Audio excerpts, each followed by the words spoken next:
to show my opposition to a decision or a political action harmful to my community in accordance with the law of my country.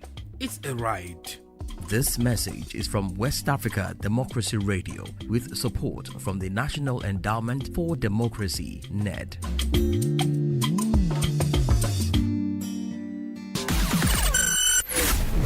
West Africa Democracy Radio. We are the station. We are the station. Other radio stations listen to 94.9 FM. Your dial for top news, informative programs, music, and lots more. We are West Africa Democracy Radio. WADR. You can listen to us on 94.9 FM in Dakar through our website www.wadr.org.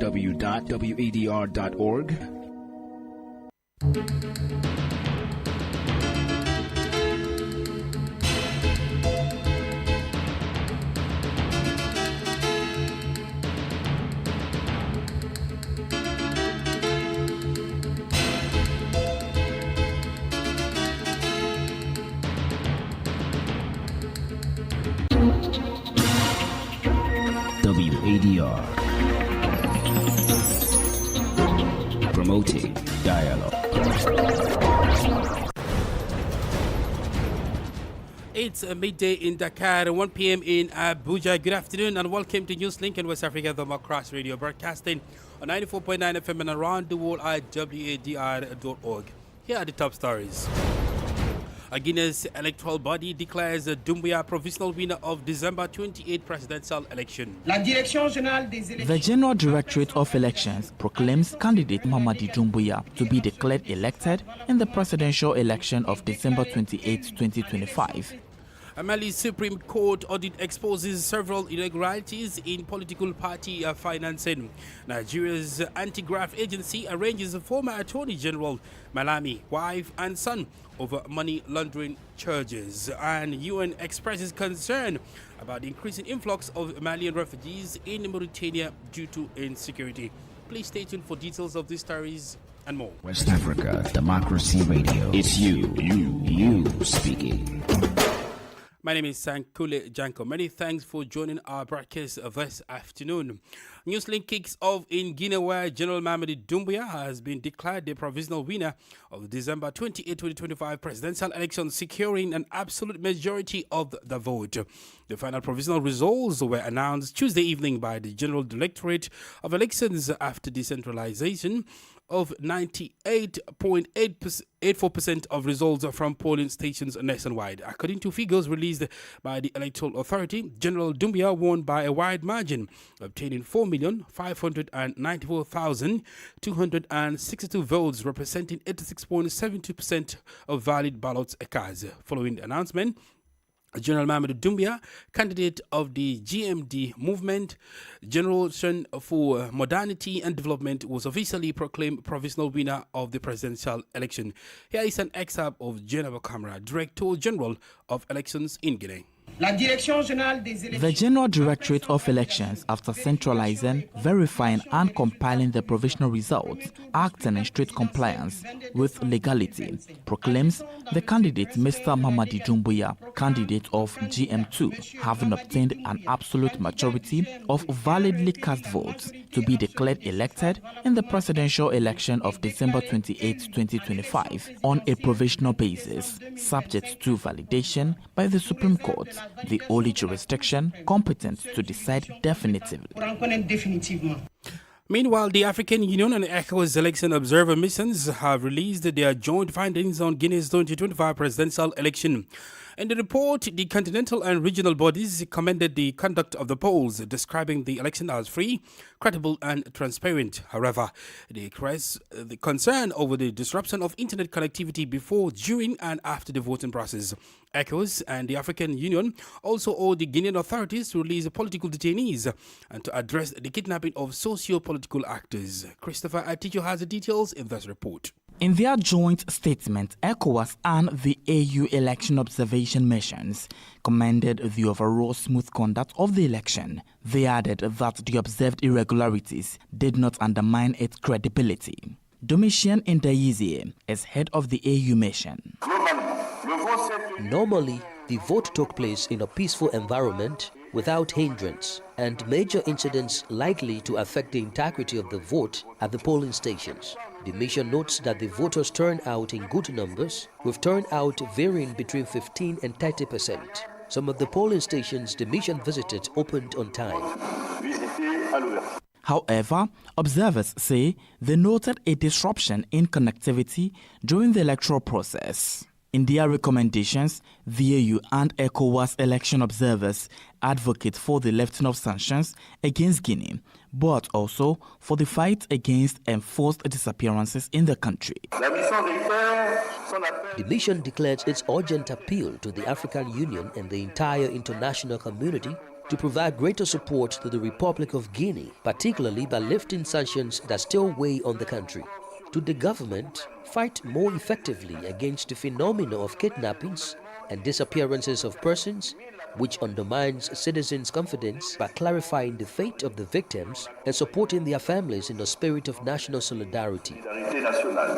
After the General Directorate of Elections announced the provisional results, ECOWAS and the African Union called on candidates who rejected the results to seek redress through legal channels. A report from our correspondent Channel 5, Brian Baldi in Conakry, voiced by Christopher Atichu. Still on electoral issues, Gambians living abroad remain unable to vote in national elections despite long-standing government commitments to extend the franchise to citizens overseas. The issue has resurfaced following recent events in Banjul, where Guinean nationals residing in the Gambia were allowed to vote in Guinea's presidential election. WDR's correspondent Sang Donald Mendy reports. Guinean nationals casting their ballots in Banjul once again highlights the stark contrast in electoral access for Gambians living abroad. Despite being estimated in the hundreds of thousands, Gambians in the diaspora remain excluded from participating in elections back home. Since the change of the government in 2017, successive assurances have been made that diaspora voting would be introduced. These comments have repeatedly surfaced during constitutional reform processes and electoral debates. However, to date, no legal or administrative framework has been established to make external voting possible. Here are reactions from Gambians living abroad. The diaspora should have their rights to vote, especially for those who have not changed their nationalities. Give the diaspora their rights to vote.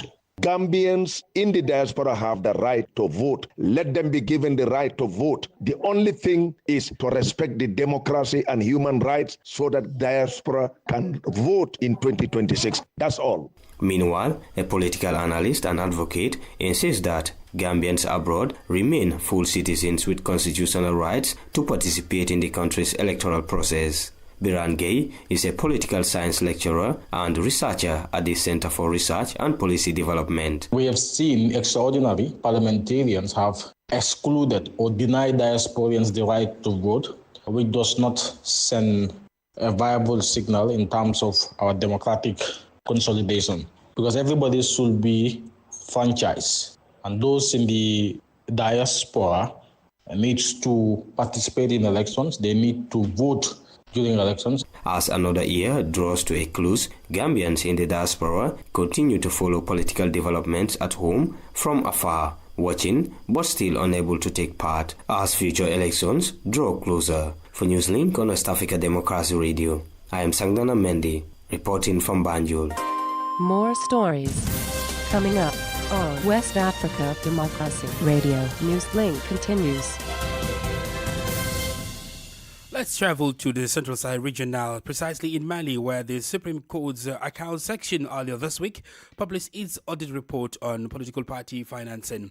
According to the report, the judicial body uncovered multiple irregularities among several political parties, including the failure of some parties to submit mandatory financial statements. The publication of the audit comes amid a broader political crackdown in Mali, with all political parties in the country dissolved since May 2025. Abdullah Hassan has the details in this report. According to the Court of Auditors' assessment, more than 100 political parties created in the last 5 years have never participated in an electoral process. Of the 295 political parties officially registered by the Ministry of Territorial Administration, nearly half have at least once filed their financial statements with the Supreme Court's Accounts section. Abdoulaye Sow is the acting president of the Supreme Court's Accounts Section.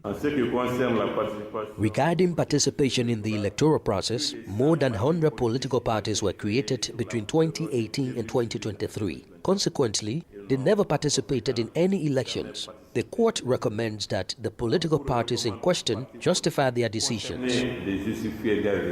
Additionally, the resources declared by these political parties amount to more than 41 billion CFA francs. However, Abdoulaye Sow said the Court of Auditors also discovered irregularities within several other political parties. The court recommends that the government include in the future charter administrative or criminal sanctions for parties that fail to provide proper documentation to justify their expenses. For the political parties concerned, this is the recommendation.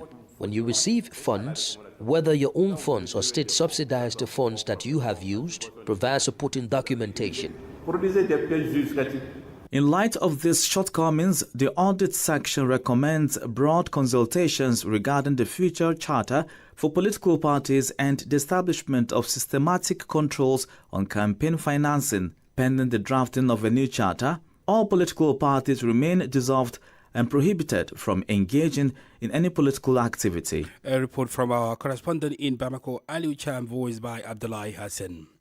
Elsewhere, Nigeria's immediate past Attorney General of the Federation and Minister of Justice Abubakar Malami, alongside his wife and son, have been arraigned on money laundering charges. The multi-billion naira charges were pressed against him by the Economic and Financial Crimes Commission (EFCC). The former minister pleaded not guilty at the Federal High Court in Abuja and has been remanded in custody pending the hearing of his bail application. WDR's Abuja correspondent Osman Omar reports. The courtroom at the Federal High Court in Abuja was heavily guarded on Tuesday as operatives of the Economic and Financial Crimes Commission (EFCC) brought in former Attorney General of the Federation Abubakar Malami, his son Abubakar Abdul Aziz Malami, and his wife Asabe Bashir. EFCC docked the trial on a 16-count charge bordering on money laundering, alleging the concealment and disguise of the illicit origin of about 8.7 billion naira. The alleged offences span between 2015 and 2025, a period that covers Malami's 8th-year tenure as Nigeria's chief law officer under the administration of former President Muhammadu Buhari. Court officials read out the charges, which include allegations that the defendants used shell companies and third-party accounts to acquire high-value properties in Abuja, Kano, and Kebbi states. All three defendants pleaded not guilty. In his ruling, the presiding judge said fairness demanded that the EFCC be given time to reply and ordered that the defendants be remanded at the Kuje Correctional Center pending the hearing of the bail application set for January 2nd, 2026. After the ruling, Malami's legal team expressed satisfaction with the court's decision to adjourn the matter and follow due process. We are pleased with the outcome of the ruling. As we all know, bail is entirely at the discretion of the court, and the court in its wisdom feels strongly that in the circumstance, the prosecution should respond.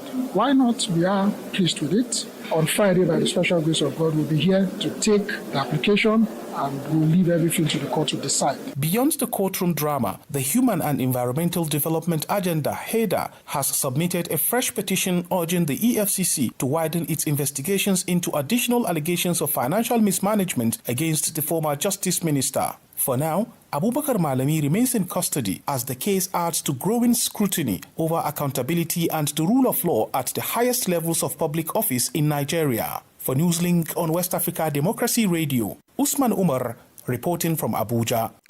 In Liberia, the Eco-Civil Society movement is calling on the government to revisit the Mineral Development Agreement Law of 2000. The group cites decades of mineral exploitation that have failed to deliver meaningful benefits to the Liberian people. According to the movement, long-term mineral investments have likely disadvantaged Liberians as the country continues to lag in overall development despite its abundant natural resources.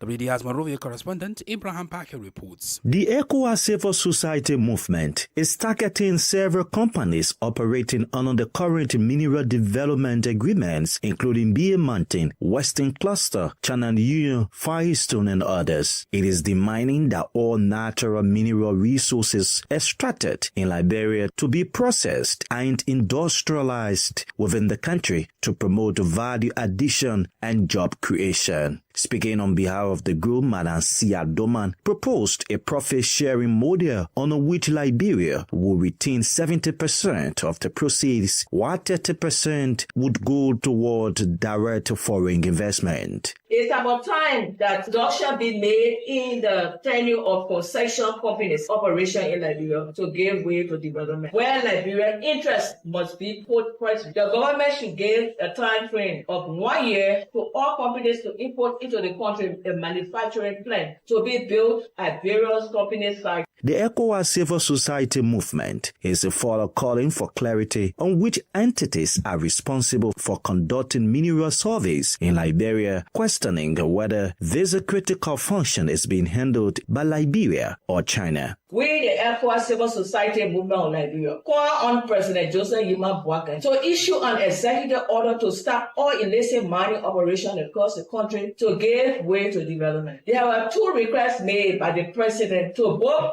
America and China to survey the Liberian economy. Meanwhile, the movement warns that any government official who opposes these proposed economic reforms will face resistance from the Liberian people. For Newslink on WADR, Abraham Parker, Monrovia.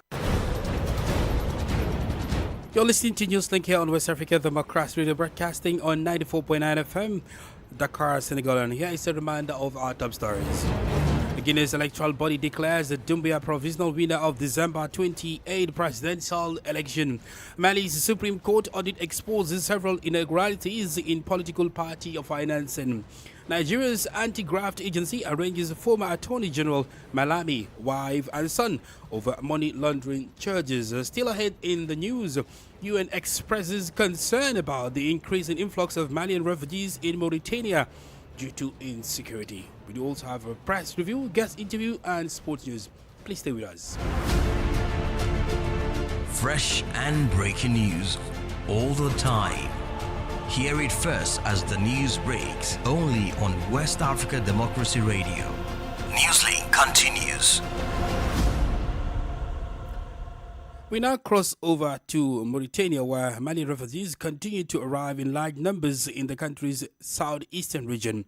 More than 1,000 people crossed the Mauritanian border in the past week alone, according to figures released by the United Nations High Commissioner for Refugees, UNHCR. The refugees are fleeing ongoing insecurity in Mali. Augustine Coley tells us more.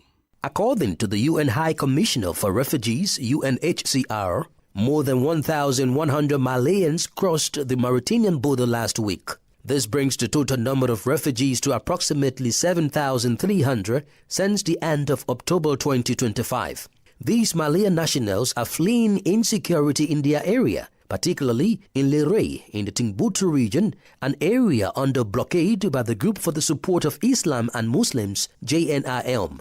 They arrive in Mauritania, sometimes having walked 70 kilometers in difficult conditions with significant humanitarian needs. Upon arrival, the UNHCR says these thousands of refugees are housed in camps where living conditions remain precarious and access to basic social services is limited. Humanitarian actors fear an even larger influx in the coming weeks and say they are preparing a contingency plan. This new influx of refugees comes on top of the more than 300,000 Malians already present in Mauritania since the beginning of the security crisis. Augustine Coley filed that report. This is the newspaper review. Stay abreast and find out what the top stories are in your country. This is the newspaper review. The newspaper review. For today's press review, let's join WDR's Sangdonal Mendy for briefs of major and banner headlines on front pages of Gambian dailies. Hello and welcome to the press review coming to you from Banjul. We're starting today's review with the Standard, and it says Dabo slams government for failing citizens. Opposition leader Hussein Dabo accuses the government of failing to address citizens' economic hardship and deliver essential public services. Ahmad Ba accuses councils of prioritizing politics over service delivery. Ahmad Ba criticizes local councils for focusing on political interest instead of delivering basic services to communities. Police gets 3 new assistant inspector generals in fresh promotions. The Gambia Police Force announces the promotion of 3 senior officers to the ranks of assistant inspector general. And now to the point, it says high visa overstay rates causes U.S. travel restrictions for Gambia, says Foreign Affairs Minister. The Foreign Affairs Minister says increasing cases of Gambians overstaying their visas in the United States have led to stricter travel measures against the country. U.S. diplomat louds food, child nutrition support to the Gambia schools.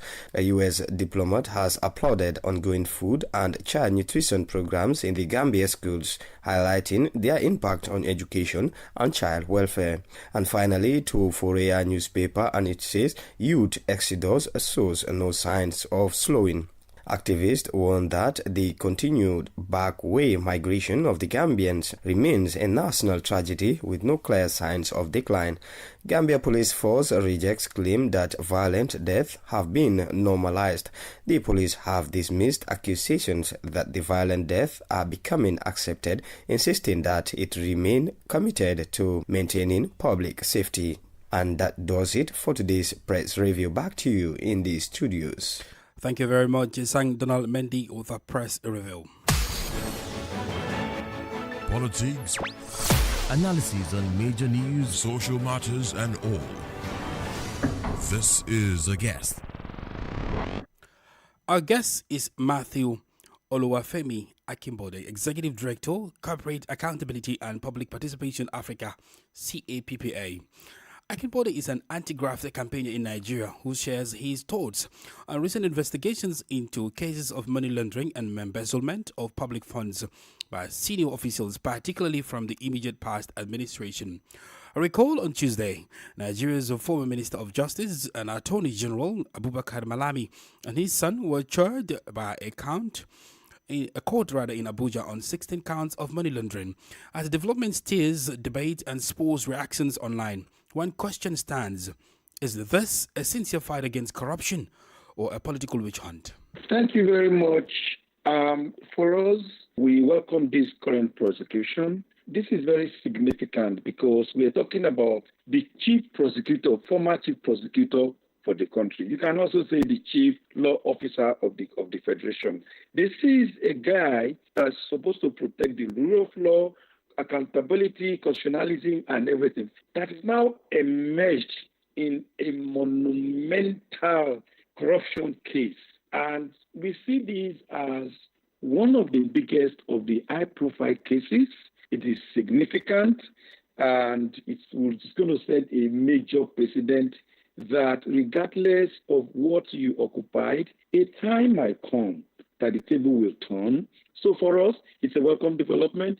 We hope that the EFCCs will prosecute this to the final and ensure that justice and accountability is done. Now, Malami was the face of the Nigerian government or the frontman for Nigerian government in several negotiations and discussions that led to the return of looted assets or looted funds, especially those of former military head of state Sani Abacha back to the country.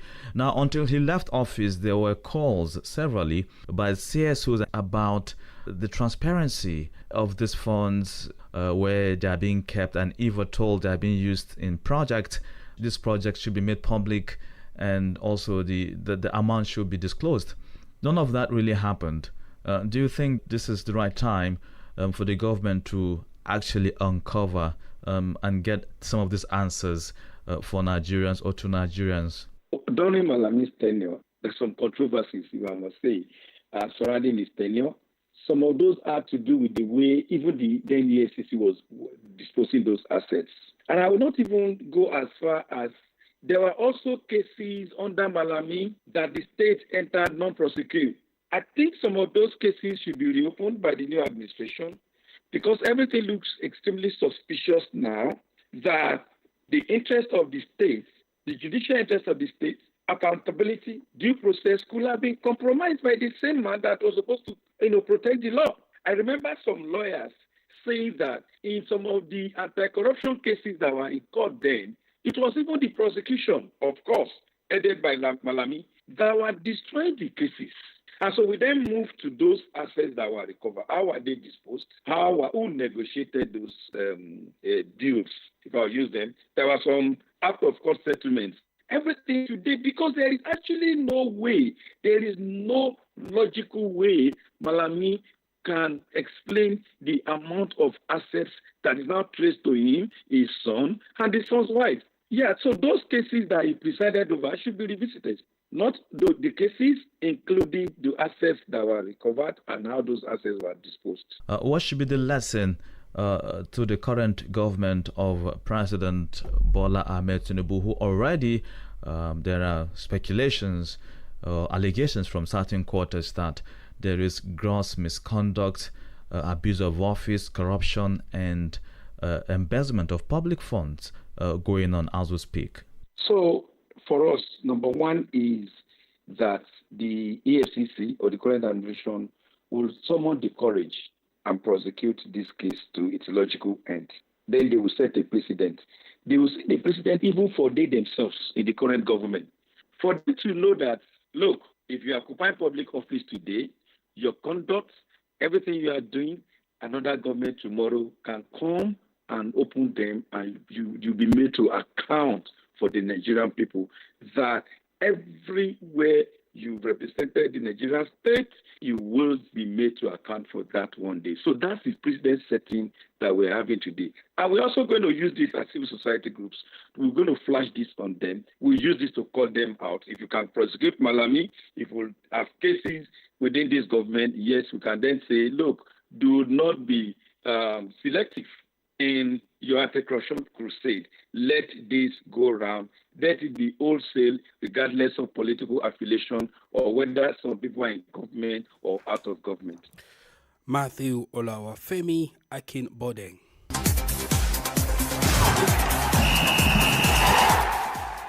Well, in sports, interesting results have been seen already because Senegal topped the Group D in emphatic fashion, beating Benin 3-0 in Tangier.